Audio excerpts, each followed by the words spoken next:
Hi, I'm Frank Blakely, And I'm Hajir Najati. and we're the co-branch managers for the Mission Viejo Guaranteed Rate branch for mortgage lending. So, Hajir, we're going to talk today about what is the motivation, or why should someone buy a home today if they're renting, right? So, first off, I have a question for you. So, when did you buy your first home, and how did it happen? 2004. And I can't remember how that happened. That's a long time ago. You can't remember how it happened?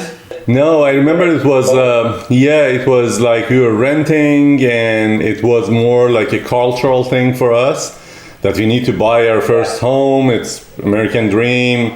Now we have a job. Now we are making money. Let's buy our first home.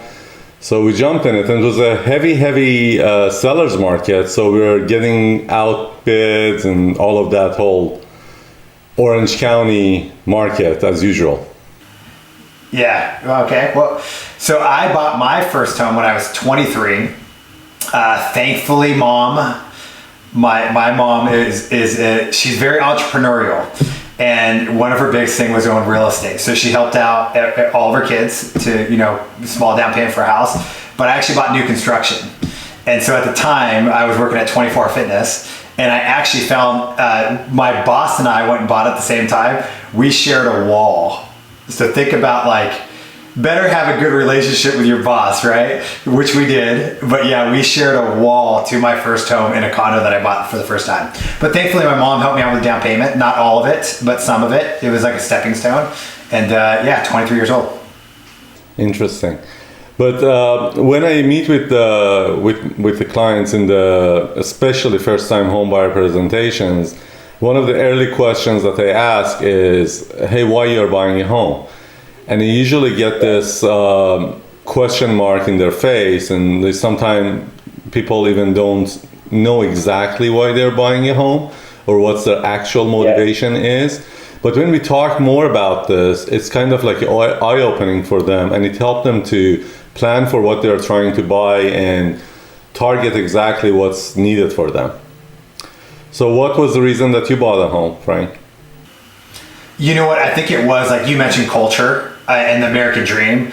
My mom also immigrated here, but it was ingrained in us. Like you're going to college and you're buying a house at some point, right? That was just how it was. And thankfully at the time I was a manager for 24 Fitness. I was making really good money, and it's probably stopped me from making wasteful decisions as far as putting the money into the house rather than renting or putting it somewhere else. So that was really, the motivation. So what are some of the answers that you get from your buyers when you ask that question?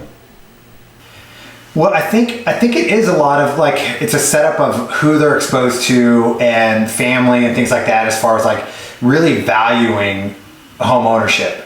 Because a lot of it is that, hey, you know what, we've seen how much we're spending on rent, and we just don't want to continue to do that because we see that we're paying the landlord's rent, our mortgage, rather than our own. And then it's kind of evolved. I haven't rented in a long time, but I've had rental properties, and before anybody does anything to the house, who do you have to call? Yeah, I want to paint the wall in a certain way, or I want to hang my picture, and I don't know if I can or can't, or what type of trouble I'm going to go in when I'm returning the home. So that's always a concern. That's one of the reasons that I get all the time. I get answers like, "Oh, I feel I'm throwing money away when I'm paying rent," because of that element of the principal payment that's a part of the mortgage payment. That when you own a home, you're feeling that you're contributing and owning the home. As you go forward gradually, you get a little bit more of your home. So that's not with the rent. So I get that a lot. I also hear that people, hey, I want to entertain, and my landlord is downstairs, or and this special times that we are in right now, I'm getting a lot of I need more space. I need a little room. I don't know if you have this or not, but looks like the houses with pools are going pretty on a high demand right now. Just, I think more buyers want to enjoy their space. Yep. If I'm getting locked down again, I'm gonna have some enjoyment in my backyard and actually have a outlet with my family, my kids, everybody else. Well, and actually, we have somebody that the house next door is being rented out. Somebody moved into it, and we were having like a little like get to know block type thing. And we were talking about like gyms, right? Because we're all like setting up these like workout areas in our garage. And he was like, man, I want to do that, but he can't as much because he's renting, right? Without permission from the landlord. And so it was like, oh yeah, he's like, they're already wanting to now down the road buy. And that's part of the plan. They're just moving from out of the area. So they wanted to get a feel for the area first, but yeah, making that space your own, right? And really making it where you can have it sustainable, where if whatever changes, you can make a change. And I can't imagine every year to 2 years, somebody that's renting is making a decision on, am I staying? Am I moving somewhere else? Is my landlord going to change the rent? And if I want to move to this other area, what is that going to be? So I think a lot of my clients don't want to make that decision anymore. They want to control their own destiny to an extent, to control the cost side of it. Yeah, safety and stability is one of the big ones up there too that people buy for that reason. Because I heard this, like every few moves is like if your house got on fire and you lose a lot of stuff when you're moving. So that plus the uncertainty of what's the next rent is gonna be compared to buying a home. You have that set mortgage payment. Yeah, your property taxes may go up like 1-2% a year, but that's it. You have a steady, constant monthly payment that you can count on for your housing expenses versus renting that at each move or at the landlord's will, even with all the rent controls and everything else, you might still have about 4-5% rent raises every year, which that doesn't give you the stability that you need for your finances.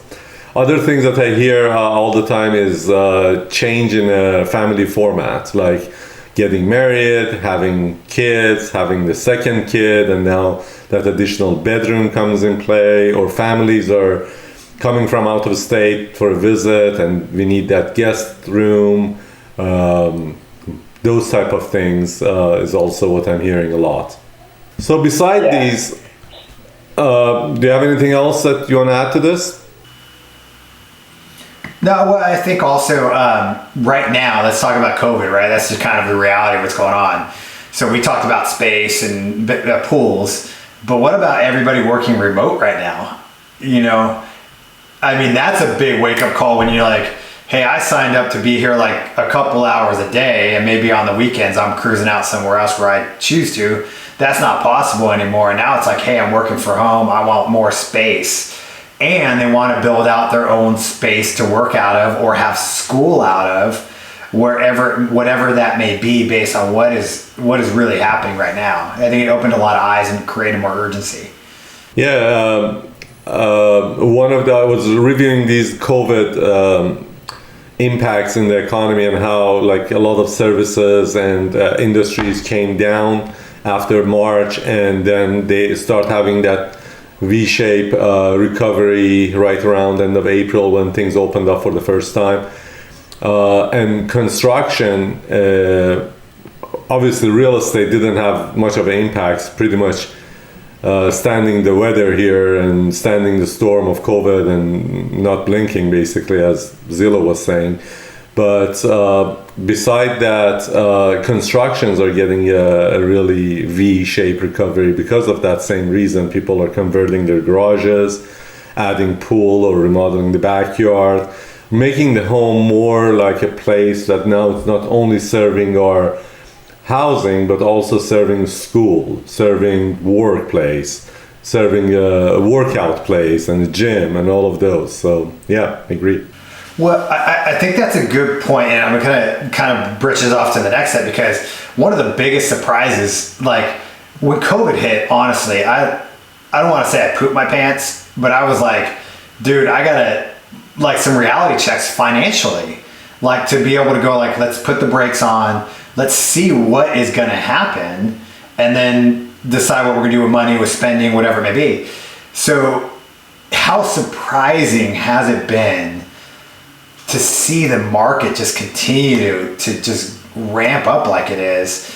And the cool thing about it, I think from a like housing crisis thing, housing is such a big piece to the economy. Like what you said about contractors. I mean, all these different like webs of employment happen because of housing. And when the housing crisis happened, not only did house prices go down, but that whole, everything associated with it shrunk. Now we're seeing the opposite. People are doing work to their homes, that own homes. People are still buying homes. We thought we were at the top of the market as far as price, and prices aren't going to be going down. So all of these reasons that we talked about are like a lifestyle reasons or cultural reasons, but a lot of people are motivated to buy just because of the financial and economic decisions that they're making. Some stuff that I hear all the time is that the fact that the interest on the mortgage is tax deductible against their income taxes is something that's motivated a lot for those with a higher income to consider buying, to be able to save and basically have like Uncle Sam as a partner to pay for some of their mortgage in a monthly basis. The other thing is the fact that it's an avenue to wealth building. It's kind of like forces you that you pay that payment, you don't have any right way around it, and as a result you're saving some money into your house every month.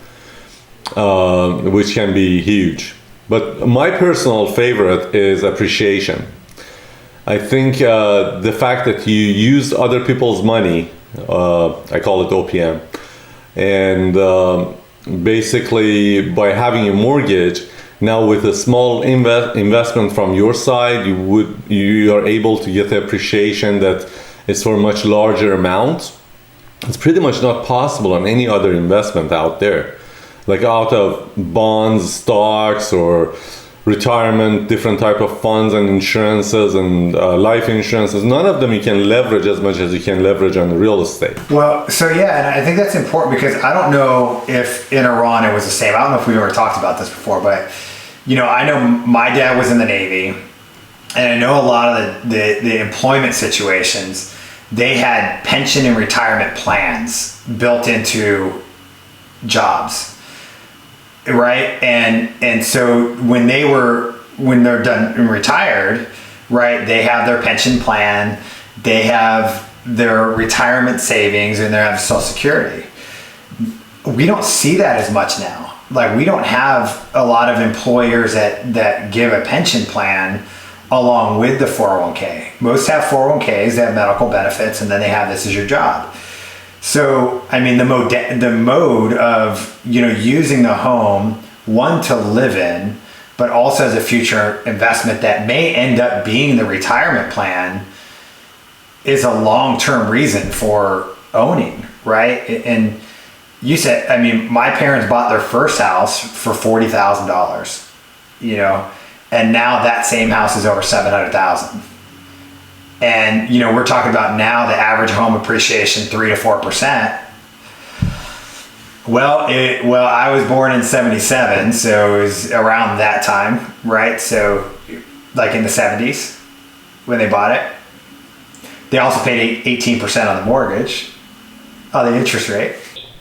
Well, I did some like a quick math thing on comparing investing. Let's say you have 10% down payment. Let's say you want to buy your first home. You have $600,000 purchase price in mind, and you want to see if it's worth for you, or is it wise for you to put $60,000 plus closing costs and everything else to buy this home versus investing it. I mean, stock market is doing great these days, so a lot of people willing to keep their money into the stocks and go that direction. So I did a quick comparison here So if you buy a $600,000 property, and I don't want to go like crazy appreciations, like Orange County has over 6% appreciation year after year, but you can go with a like average of 5%, something that's more like nationally acceptable. That property is going to be like 760,000 if you keep it for 5 years. I mean, you keep that for 7 years, that's going to be quite a bit of return on your investment just because of appreciation. And the interesting thing is all that growth is happening to your $60,000. So even comparing your 2% appreciation versus 7.5% appreciation on, let's say, something like a stock or bonds or something like that, the real estate 2% beats the stock market all day long, because that appreciation happens on the whole amount of $600,000 purchase, not your $60,000 investment. So it can be significant wealth building down the road. I did some numbers here with the averages out there. I even consider like a cost of selling your home in 7 years, like you pay the commission and closing costs and all of that. And still, the home buying can beat this investment all day long. Well, I mean, the big, in addition to that, is they're living in it. They're living in it, and instead paying $3,000 in rent for a $600,000 house, they're paying $3,000 something for living in that investment, right?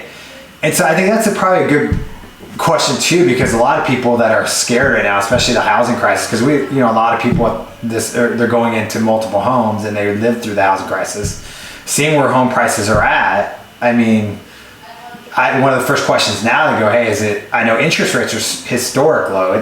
Before it was like, hey, we're at like around that range. Now it's like, we've never seen interest rates this low before, ever.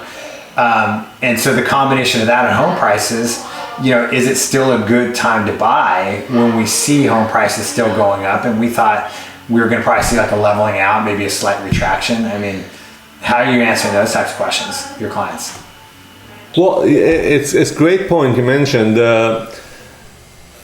When you buy a home, initially, like the first year that you're buying a home, your cash flow is not going to be as good as when you're renting. Obviously, you have a little bit of higher monthly expenses. You haven't get any of that appreciation yet, and you have not received your tax benefits before you file your taxes or go through that whole 9 yards with your employer and everything else. So at the beginning, you're going to be cash flow negative, like $5,000-$6,000 on the numbers that I did for a $600,000 purchase price. You're going to be like $6,500, $6,600 negative the first year. But as that appreciation happens, you're going to be like now $300,000 return on your investment, which is 500% return on your $60,000. Versus if you put that money in a stock market and let's say get 7.5% return, which is a pretty good average for a stock market, your $60,000 is going to be, it's going to grow, but to $110,000. So there is a big gap there that's worth the investment. But the key point is how long you're going to stay in this property. If you're buying to sell in a year or two, this math doesn't work for you. The expenses is gonna outgrow your return, and it doesn't make sense unless you're a professional, like a construction company or flipping or all of that. That's a different story. But if you're just an average homeowner out there, if your target is less than 5 years, you want to make sure really numbers work, not just because that you have such a great interest rates out there. It's not the only time to buy just because you have great interest rates. It's that home should really suit your need. Yeah, so some people, I think, I say this in 5 years. I say it too. We don't talk about this, but if you're looking to own less than 5 years and you're concerned about values, this is not the market, especially because we're on the higher side. Even though you are getting low rate, it might make sense. Now, if you're buying to only live in it for 5 years, but you have a strategy to maybe rent out after the 5 years and can save as you're paralleling living in the house, then that's a totally different strategy we could talk about, right? So yeah, we're with that too. Is that 5 year time frame based on today's market is important to note, right? So let me ask you this, because I get this question too. So when you're working with a real estate agent, there's a difference in fees, right? When you're buying a home versus when you're selling a home. So how much are you paying the realtor as a buyer when you're buying a home? So yeah, I get that question all the time too. That's a good one. Buyers don't pay the realtors. Basically, how it works is that the seller pays the brokerage, which they are hiring to sell their house, a set amount of commission, let's say 5-6%, depending on the agreements, and that money goes to the brokerage and then gets split between the realtor that works for that brokerage and the other brokerage that's bringing in the buyer. So the buyer fees is basically paid by the seller. So when you sell, that's when you actually have the expenses, not when you're buying. When you're buying, you have a normal average closing cost, $5,000-$7,000. But when you're selling, that's when the actual cost happens. Yeah, so I think it's important for buyers to know that there's no fees out of pocket. But the agent that you're working with, showing you property, send you information, they're not compensated until closing. So it's very important for them to, act in your best interest, do everything it takes in their fiduciary responsibility to make sure that you're protected, show you the right house, get you in the right house, make all those negotiations, but also be considerate of their time at the same time, because they are not compensated until the end, like you have your keys and afterwards. So just keep in mind that when you're mutual respect type thing, right? Absolutely. To summarize, the motivations for home buyers starts with emotional lifestyle decisions and the comfort, the safety, the stability, the payment structure to be set, and the space or changes in the family formations, or having a new kid, needing schooling in the house or not. Long list if you want, but let's keep it at that. Let's keep it at that. And for the financial part of it is narrowed down to the interest tax deduction, the wealth building that comes through by principal saving, and the biggest one, the appreciation on the properties, which can have a really good rate of return on your down payment and closing costs.